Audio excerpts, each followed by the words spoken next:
Bismillahirrahmanirrahim. Assalamualaikum warahmatullahi wabarakatuh.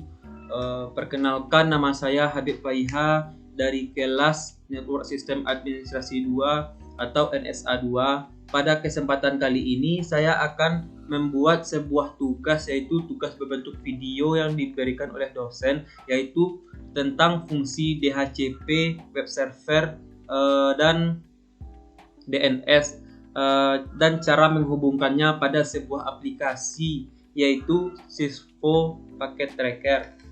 Jadi tugas ini mempunyai 3 anggota, yaitu dibuat secara berkelompok. Ada 3 orang kelompok. Yang pertama, anggota pertamanya yaitu saya sendiri, Habib Faiha. Terus ada Hari Wahyudi Hasibuan dan Ilio Haris Ananda.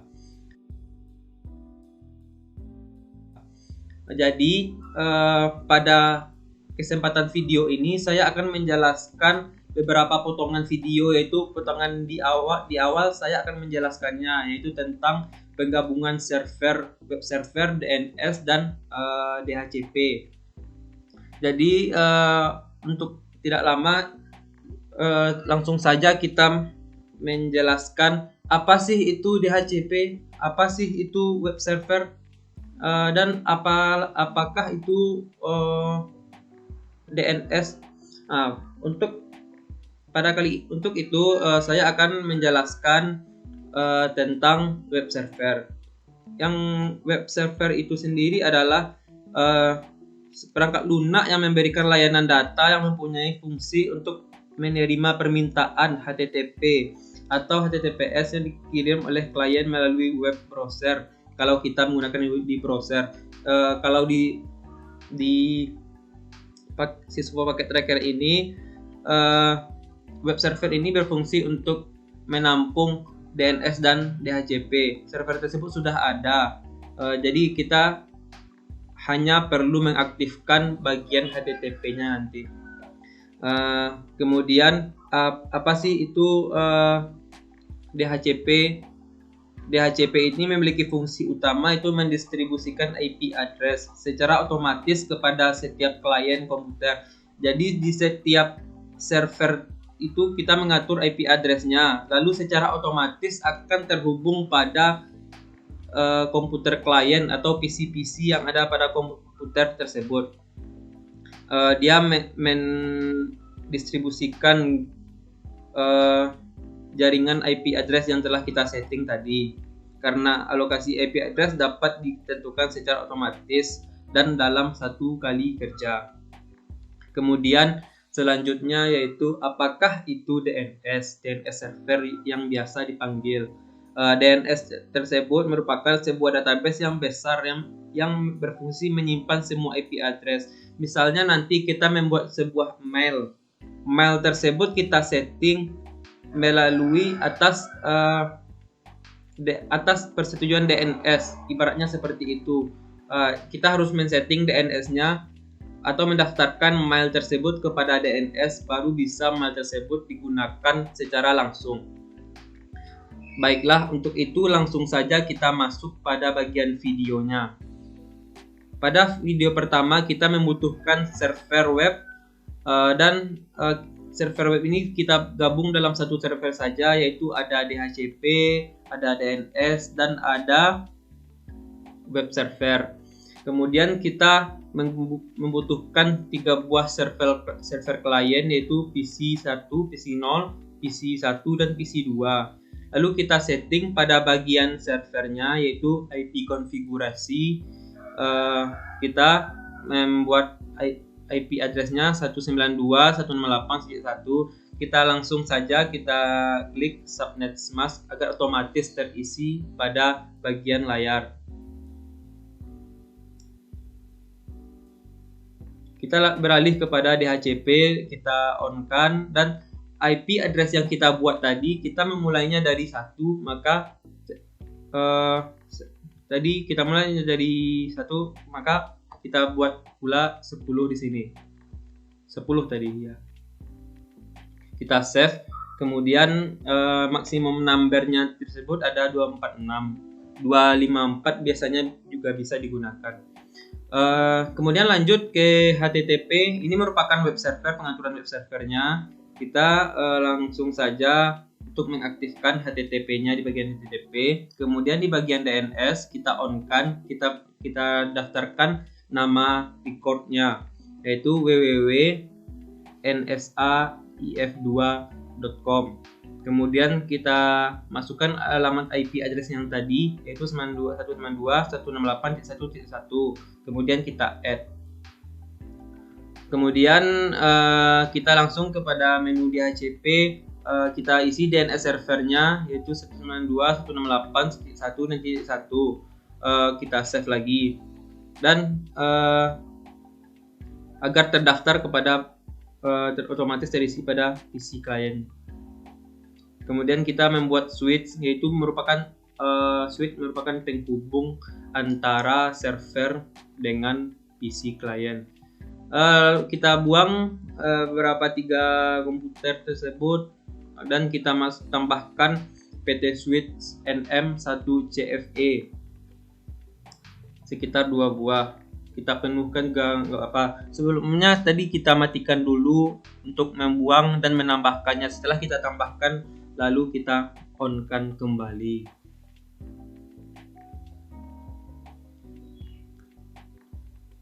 Nah, kemudian kita hubungkan dengan kabel yang warna hitam di sini pada server ke switch ke PC, dan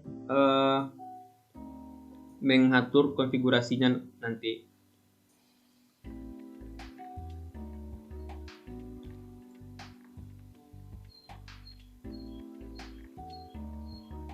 Kita tunggu sampai terhubung. Jika kabelnya sudah hijau semua, berarti sudah terhubung. Jika masih ada merahnya, berarti kita tunggu saja untuk sampai terhubung.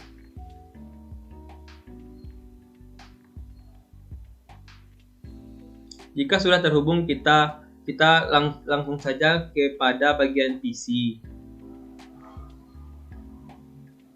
Pada bagian PC kita mendhcp-kan secara otomatis akan berubah konfigurasi yang kita bikin tadi. DNS server yang kita atur tadi udah tercantum, subnet mask juga, dan IP address-nya mulai dari 10, nanti pada PC 1 akan beralih kepada 11 secara otomatis. Seperti itu, teman-teman.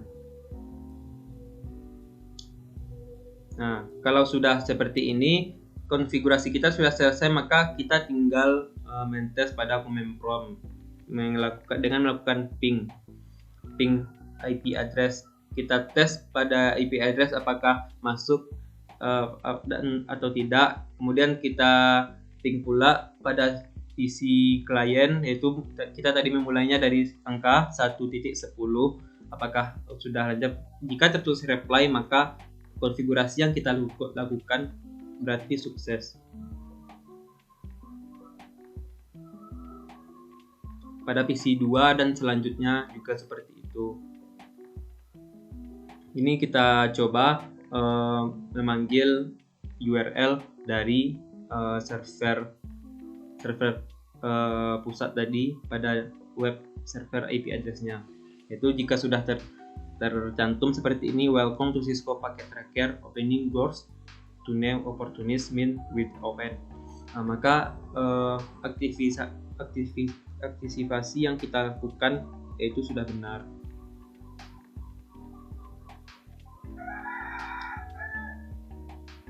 Kita mencoba pada bagian yang kita daftarkan tadi, kita daftarkan pada DNS tadi, name hostnya yaitu www.nsa2. Nah, jika seperti ini maka sudah selesai. Ini merupakan bagian pertama dari penjelasan yang saya lakukan. Kemudian penjelasan selanjutnya akan dibacakan oleh rekan saya. Mungkin hanya segitu penjelasan dari saya. Jika ada salah dalam berkata atau yang tidak lancar atau banyak terjadi kesalahan yang saya omongkan, yang saya bicarakan, mohon maaf. Assalamualaikum warahmatullahi wabarakatuh. Assalamualaikum warahmatullahi wabarakatuh. Perkenalkan, nama saya Ari Wahyudi Sibuan dengan nomor BP 20 10 11 52 63 006. Di sini saya akan melanjutkan menjelaskan sebuah DHCP email. Baik, sebelumnya kita lihat di dalam video tersebut.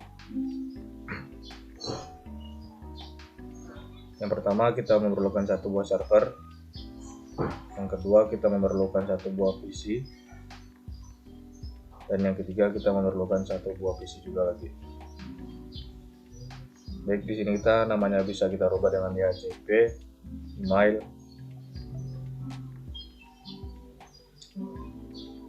Baik, yang pertama kita masukkan IP address untuk DHCP emailnya dulu, 172.16.10.1. Kalau sudah, kita pergi ke DHCP, kita on kan, kita masukkan IP-nya 10.10 juga boleh. Habis itu kita add atau di save juga bisa. Habis itu kita pergi ke email, kita masukkan ke domain ini, domain name-nya kita buat, contohnya seperti nsaif2.com atau bisa juga mail, atau juga bisa kita buat ini dengan mail.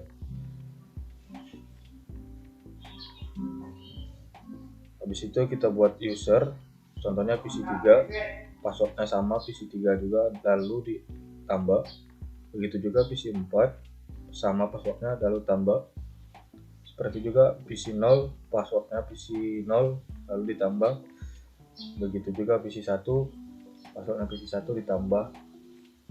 PC2 dan passwordnya ditambah.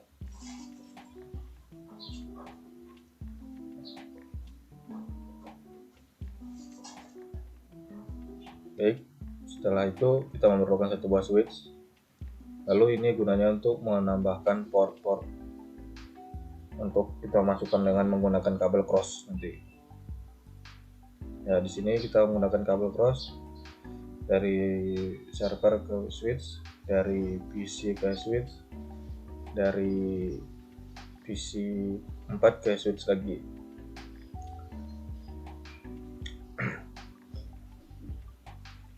Baik, setelah itu kita pergi ke email, kita copy, lalu kita pergi ke DNS, lalu paste dan jangan lupa di on kan juga, terus tulis IP email server di sini lalu add. Di situ kita pergi ke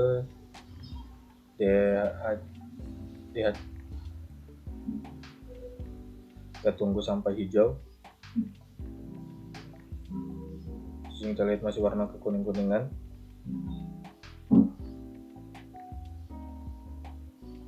Nah, di sini sudah hijau, semuanya sudah terhubung. Di situ kita pergi ke PC3, lalu kita DHCP-kan. Di sini DNS servernya belum ada, karena tadi belum dibuat di awalan. Jadi kita pergi ke DHCP, masukkan DNS-nya, masukkan IP address 172.116.10.1, lalu save. Habis itu kita pergi PC lagi, di DHCP-kan lagi. Di sini DNS servernya sudah timbul, lalu pergi ke DHCP lagi, dan di sini DNS servernya udah timbul juga. Lalu kita pergi ke email, username-nya kita buat PC4, email address-nya kita buat PC4 at nsa-if2 mail, dan di sini juga kita buat nsa-if2 mail, dan begitu sama juga kita copy paste saja langsung. Dan di sini kita buat usernya PC4 contohnya, dan passwordnya lalu di save. Itu juga sama di PC3, sama seperti tadi PC3 Gmail nsa-if2 mail, lalu di save. Dan di sini kita coba mengirim dari PC3 ke menuju PC4 dengan menggunakan email PC3 menggunakan menuju PC 4 @nsa email. Dengan subjek kita buat menggunakan testing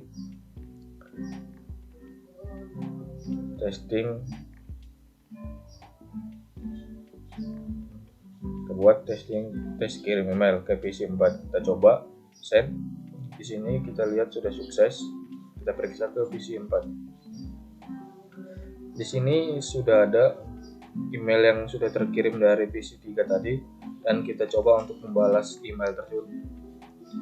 Dengan teks kita buat subjeknya email berhasil dikirim, berhasil masuk. Nah, kita coba periksa di PC 3.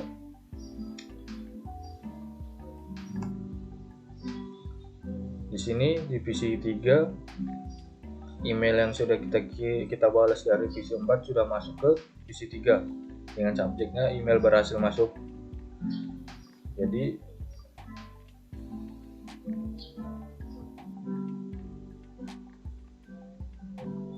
sekian dari penjelasan videonya. Assalamualaikum warahmatullahi wabarakatuh. Assalamualaikum warahmatullahi wabarakatuh. Perkenalkan, nama saya Ilyo Harisananda dengan nomor BP 20101152630018 dari kelas CF2 mata kuliah Network System Administration. Pada kesempatan kali ini, saya akan melanjutkan penjelasan yang sebelumnya telah disampaikan oleh teman saya perihal server web oleh Habib dan server email oleh Ari. Saat ini saya akan melanjutkan pembahasan mengenai bagaimana menyambungkan dua lokal area tersebut menggunakan router agar dapat mengakses satu sama lain. Pertama, kita akan memerlukan router yang dimana di sini kita akan menggunakan router 2901 yang telah disediakan di Cisco. Nah, router ini merupakan perangkat yang berfungsi untuk mentransmisikan data dari jaringan ke perangkat lain melalui proses routing. Proses routing ini merupakan proses meneruskan jaringan dari suatu jaringan ke jaringan yang lainnya. Dalam artian lain, router ini mengelola lalu lintas antara paket jaringan ke alamat IP yang dituju. Selain itu, router ini juga berfungsi untuk mentransmisikan informasi dari satu jaringan ke jaringan lain. Router menjembatani sistem kerja networking bridge agar data dari suatu jaringan dapat dipakai oleh jaringan lain.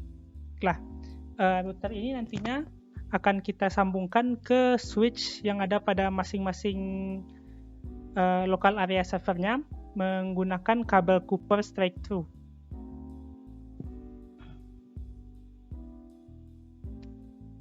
Saat ini kita tunggu sampai perangkatnya aktif. Kita sambungkan keduanya dulu ke routernya.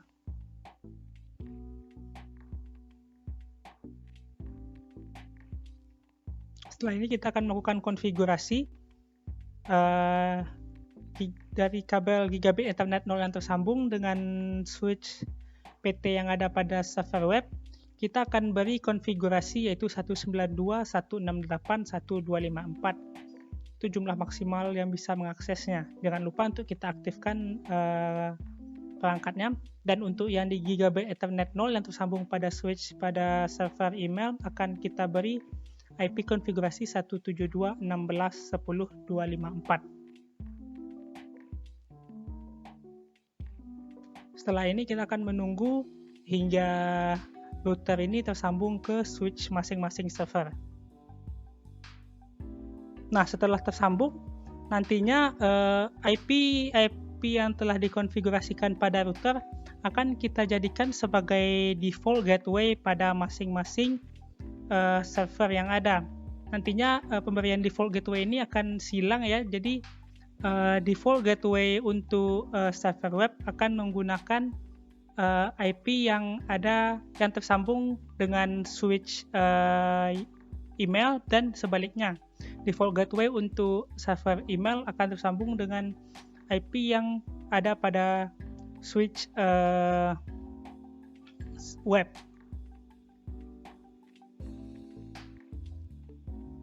kita service DHCP dan kita masukkan default gateway-nya. Sebelumnya apa guna default gateway ini? Default gateway adalah perangkat jaringan yang digunakan untuk menghubungkan dua perangkat dalam jaringan yang berbeda, yang mana nantinya dapat mengakses jaringan secara keseluruhan. Dengan kata lain, gateway ini adalah jaringan sebagai pintu masuk antara jaringan satu dengan jaringan yang lainnya. Gateway ini bertindak sebagai gerbang antara dua jaringan dan mengatur lalu lintas keluar masuk antar jaringan. Beri default gateway-nya 172.16.10.254. Kita save. Dan jangan lupa pula kita beri untuk IP default gateway juga pada IP servernya dengan default gateway yang sama, 172.16.10.254. Selanjutnya kita akan melakukan refresh IP pada client PC di server web agar default gateway yang kita masukkan pada DHCP tadi dapat diakses oleh konfigurasi IP di client PC di server web. Kita lakukan ke semua client PC yang ada di server web.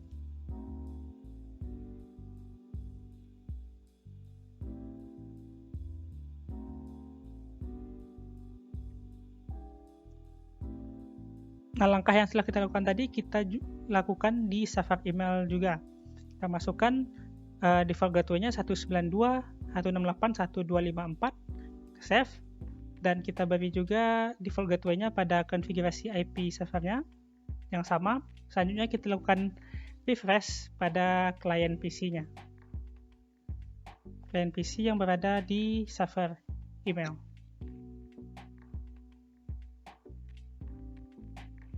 Nah, selanjutnya kita akan mendaftarkan domain web yang ada pada server web tadi ke server email agar nantinya PC klien yang ada di server email dapat mengakses web yang ada pada server web. Kita masukkan alamat IP-nya sama seperti DNS pada server web.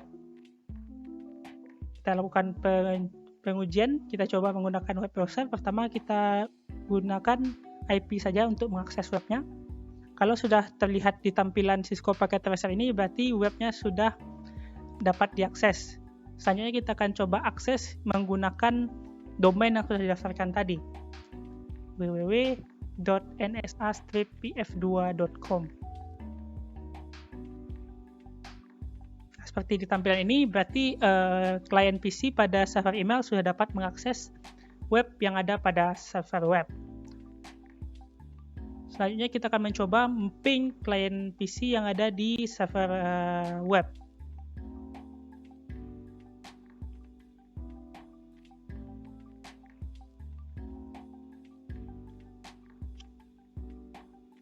Kalau sudah mendapatkan reply dari IP yang kita ping ini, berarti bisa dibilang kita sudah terhubung dengan klien PC yang ada pada server web.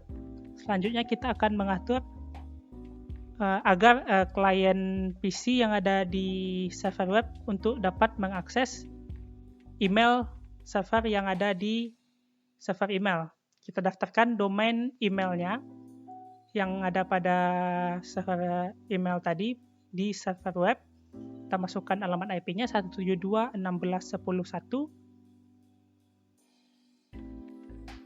Nah, selanjutnya kita konfigurasikan email yang sudah kita daftarkan tadi di server email.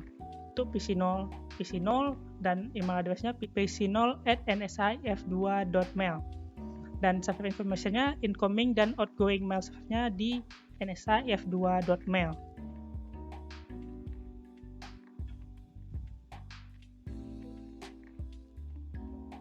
Nah, untuk login information-nya seperti yang sudah kita daftarkan tadi.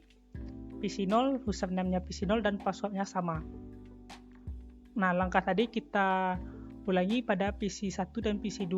Yang berbedanya hanya login information-nya yang sesuai dengan nama PC-nya.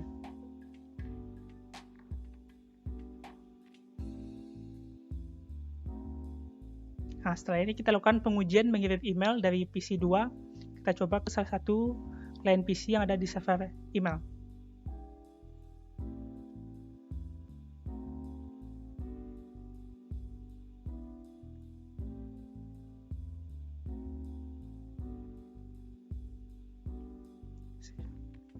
Nah, dari PC 1 kita coba mengirim email ke PC 3. Untuk subjek dan isi emailnya terserah kita mau kirim apa.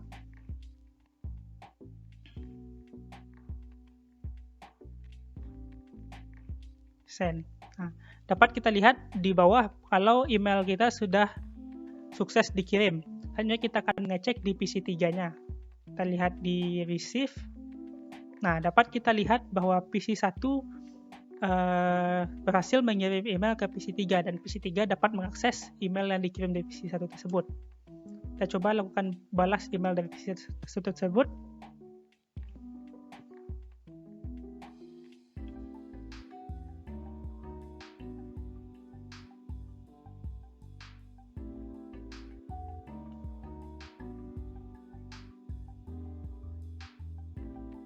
Nah, selanjutnya kita coba kirim dari PC 4 yang klien PC server email ke klien PC yang ada di server web.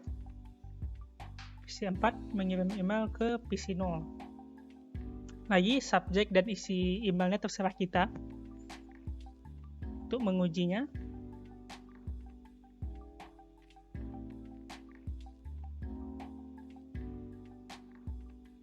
Kirim. Nah, kita cek di PC 0 tadi, apakah email dari PC 4 sudah masuk.